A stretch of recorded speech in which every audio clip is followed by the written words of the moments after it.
Hello students. तो बच्चों, हम लोग प्रीवियस क्लास में हम लोग चार्ज और उसकी प्रॉपर्टीज के बारे में डिस्कस कर चुके थे। ठीक है, तो आज की क्लास स्टार्ट करते हैं और आज हम लोग पढ़ते हैं अब इलेक्ट्रिक करंट के बारे में, क्योंकि बेसिकली हम लोग को इसमें इलेक्ट्रिसिटी के बारे में पढ़ना है। तो इलेक्ट्रिसिटी मतलब क्या फ्लो होता है, हम तो बेसिकली बात करते हैं करंट फ्लो होती है। तो करंट बेसिकली होती है क्या, इसके बारे में डिस्कस करते हैं। देखो, प्रीवियस क्लास में हमने आपको चार्ज के बारे में बताया, चार्ज क्या होते हैं, उसकी प्रॉपर्टीज बताई। तो जो चार्ज होता है फ्लो तो बेसिकली यही करता है। क्या फ्लो करता है? चार्ज ही फ्लो करता है। ठीक, तो देखो, अगर हम इलेक्ट्रिक करंट को डिफाइन करने की कोशिश करें तो डिफिनीशन देखो, इसकी एक लाइन की डिफिनीशन होती है rate of flow of charge.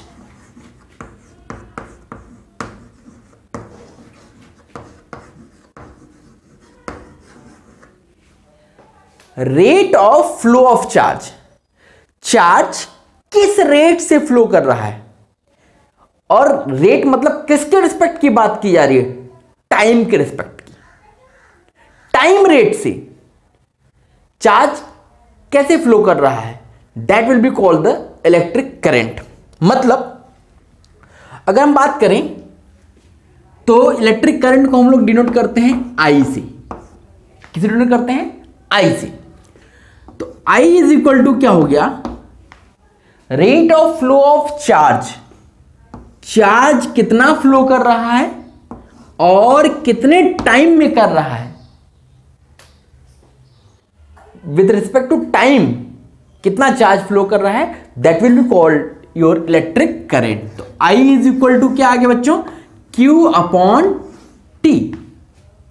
ये Q क्या है हमारा? चार्ज। ये T हमारा क्या है? टाइम है। ठीक, तो इसका मतलब है, अब देखो, चार्ज ऊपर है, जितना ज्यादा चार्ज होगा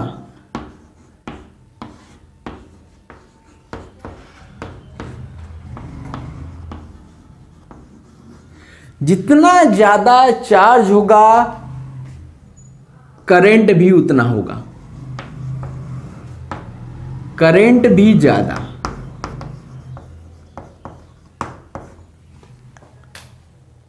करंट भी ज्यादा होगा, उतना ही ज्यादा करंट होगा। जितना ज्यादा चार्ज होगा उतना ही ज्यादा करंट होगा, क्योंकि दोनों एक दूसरे के क्या हैं? डायरेक्टली प्रोपोर्शनल है। जितना ज्यादा टाइम उतना कम करंट। जितनी देर तक चार्ज फ्लो करेगा, सेम चार्ज है, ज्यादा देर तक फ्लो करेगा तो करंट कम फ्लो करेगी। ठीक है, तो मतलब हो गया, जितना जल्दी चार्ज फ्लो करेगा, मतलब जितनी कम टाइम में फ्लो करेगा उतना ज्यादा करंट प्रोड्यूस होगा। मतलब जितना जल्दी चार्ज फ्लो करेगा उतना ज्यादा करंट।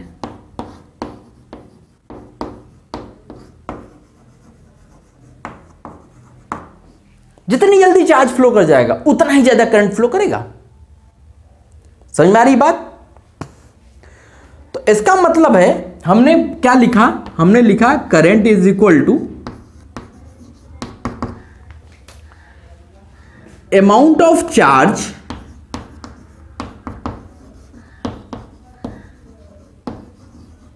Flow upon time. अब देखो, हमने बोला ये कि जितना ज्यादा चार्ज फ्लो करेगा, एरो ऊपर मतलब ज्यादा, तो उतना ज्यादा करंट होगा। ठीक, जितना कम टाइम तक फ्लो करेगा उतना ही ज्यादा करंट होगा। इसके इनवर्सली प्रोपोर्शनल है, इसके डायरेक्टली प्रोपोर्शनल है। दिखाई भी दे रहा है, ये कम तो ज्यादा, ये ज्यादा तो ज्यादा। समझ में आ रही बात? तो यहां से हमने एक चीज डिफाइन की कि करंट क्या होता है। Rate of flow of charge is known as current. Rate of flow of charge is known as current. ठीक, चलो भाई ये तो समझ में आई बात, अरेस्ट किया जाए। Okay,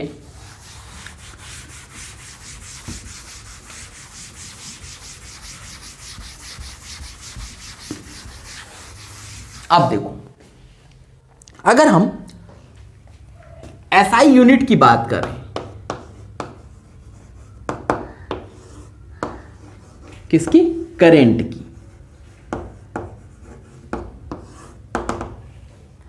SI unit of current की बात करें बच्चों, तो देखो हमने अभी डिफाइन किया कि I इज इक्वल टू क्या होता है? Q अपॉन T होता है।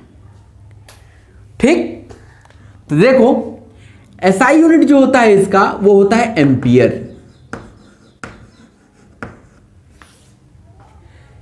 ये एक साइंटिस्ट थे एंड्री मैरी एम्पियर, इन्हीं के नाम पे इसका यूनिट एम्पियर रख दिया गया। ठीक, समझ में आ रही बात? तो एसआई यूनिट है एम्पियर। अब देखो एक एम्पियर होता कितना है वो बात करते हैं। देखो चार्ज I की वैल्यू 1 कब आएगी? जब Q 1 कूलाम हो, टाइम 1 सेकेंड हो, तो चार्ज क्या आएगा? 1, अरे करंट कितनी आएगी? 1 एम्पियर। मतलब यहां से ये समझ में आया कि 1 ampere is equal to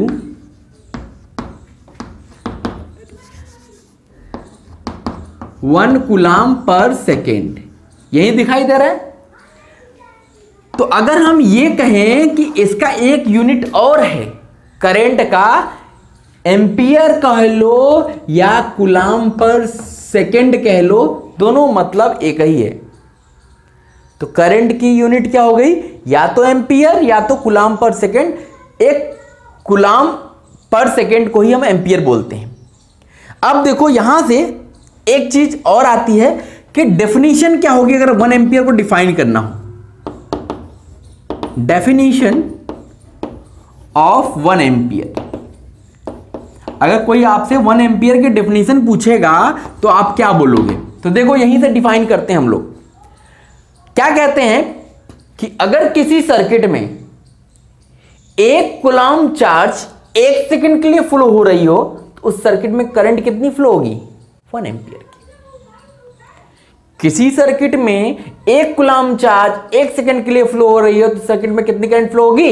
1 ampere current flow होगी। तो इसी को हम लोग नोट कर लेते हैं डेफिनेशन के फॉर्म में। क्या?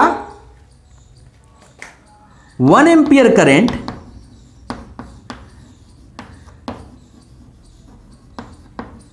जो हमारी 1 एम्पियर करंट होगी वो क्या होगी? Is the electric current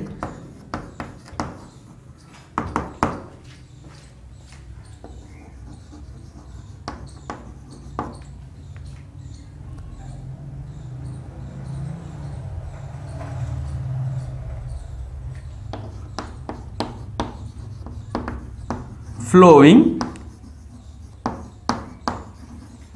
through a circuit when 1 coulomb charge flows for 1 second। अगर जो हमने हिंदी में बोला वही चीज मैंने लिख दिया कि अगर 1 कूलाम चार्ज 1 सेकंड के लिए किसी सर्किट में फ्लो हो रही हो, तो उस सर्किट में करंट कितनी फ्लो होगी? 1 एम्पियर की करंट फ्लो होगी। जाहिर सी बात, समझ में आ गई? नोट कीजिए, इसको प्रॉपर डेफिनेशन लिखने के लिए आपको फॉर्मूला याद होगा तो आप प्रॉपर डिफाइन कर लोगे। फॉर्मूला क्या यहां से बना? फॉर्मूला बना Q इज इक्वल टू, अरे I is equal to Q by T, I is equal to Q upon T. ये फॉर्मूला बन गया, इसको आपको याद रखना है। क्या करना है? याद रखना है। अभी इस पे बेस्ड न्यूमेरिकल्स भी हम लोग देखेंगे, ठीक है? नोट कीजिएगा।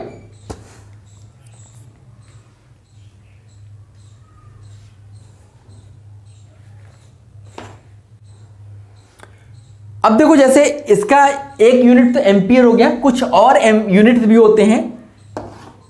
जैसे अदर यूनिट्स की बात करें, छोटे यूनिट्स होते हैं वो, तो वो क्या होंगे?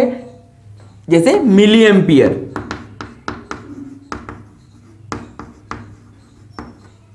माइक्रो एम्पियर,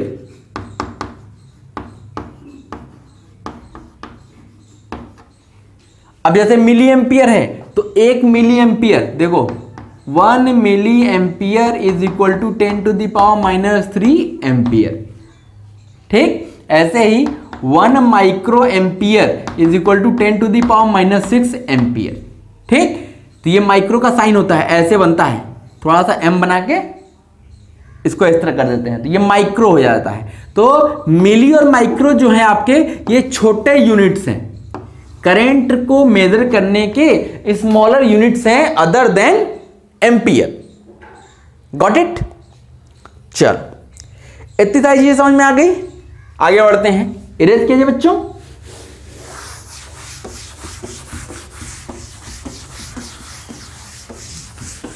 अब देखिए, अब हम बात करते हैं कि डायरेक्शन क्या होगा इलेक्ट्रिक करंट का। तो डायरेक्शन की बात करते हैं।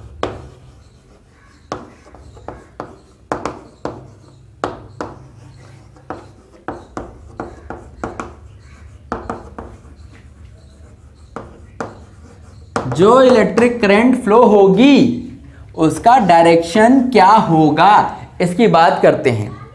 तो देखो, ये जो करंट की डायरेक्शन हम लोग शो करते हैं ये एक्चुअली नहीं होती है, एक्चुअली ऐसा कुछ होता ही नहीं है, इसलिए इसको हम लोग बोलते हैं conventional direction of current. Conventional direction of current. अब इस कन्वेंशनल डायरेक्शन ऑफ करंट का क्या मतलब है? कन्वेंशनल का मतलब होता है, कन्वेंशनल का मतलब होता है कि एक परंपरा चली आ रही है, एक मान्यता है, इसको मान लिया गया है। ये क्या है? कन्वेंशनल का मतलब होता है मान्यता या परंपरा। जैसे आप लोग कहते हो ना कि ये हमारी परंपरा चली आ रही है, तो ऐसे ही जो करंट की डायरेक्शन है इसकी भी एक परंपरा है, परंपरा चली आ रही है। बहुत समय पहले किसी ने बोल दिया कि ये ऐसे होता है तो वही हमने मान लिया, हमने आज तक उसके साथ कभी कुछ भी उल्टा सीधा बोलने की कोशिश नहीं की। हमने उसी को कह लिया भाई यही होता है। तो देखो बेसिकली होता क्या है, जब हमारे पास चार्जेस आए थे तो उस टाइम पे क्या बोला गया था, ये चार्जेस दो टाइप के होते हैं। चार्जेस दो टाइप के होते हैं। जो चार्जेस बोले गए थे उस टाइम बोला गया था कि दो टाइप के होते हैं, एक तो होता है पॉजिटिव चार्ज, एक होता है हमारा निगेटिव चार्ज। ये तो हम लोग प्रीवियस क्लास में पढ़ चुके हैं।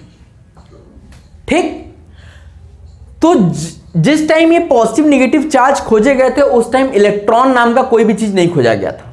इलेक्ट्रॉन के बारे में कुछ जानकारी नहीं थी, इलेक्ट्रॉन बहुत बाद में खोजा गया। तो उस टाइम पे जो बोला गया कि flow of the direction of flow of positive charge is known as the direction of current.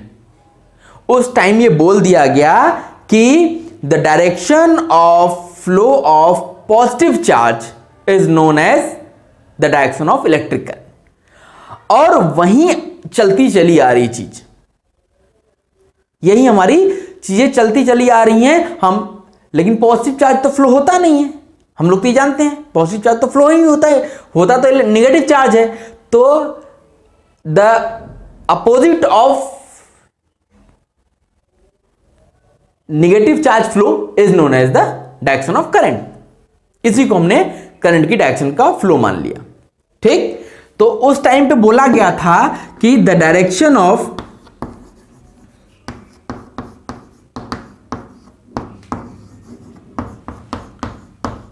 Flow of positive charge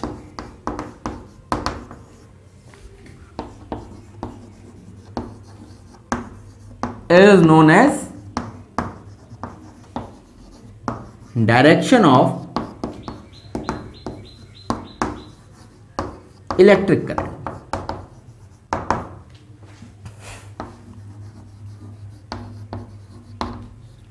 direction of flow of positive charge is known as direction of electric current, यही बोला गया था।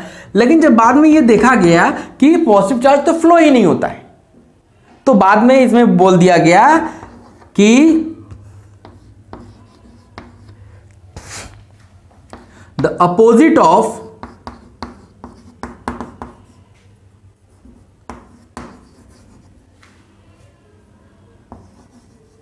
Direction of flow of electron is known as direction of electric current।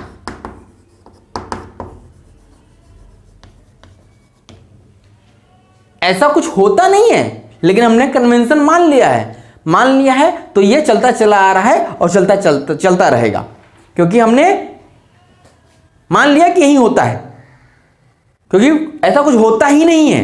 Basically देखा जाए तो flow कौन होता है? फ्लो होता है इलेक्ट्रॉन का।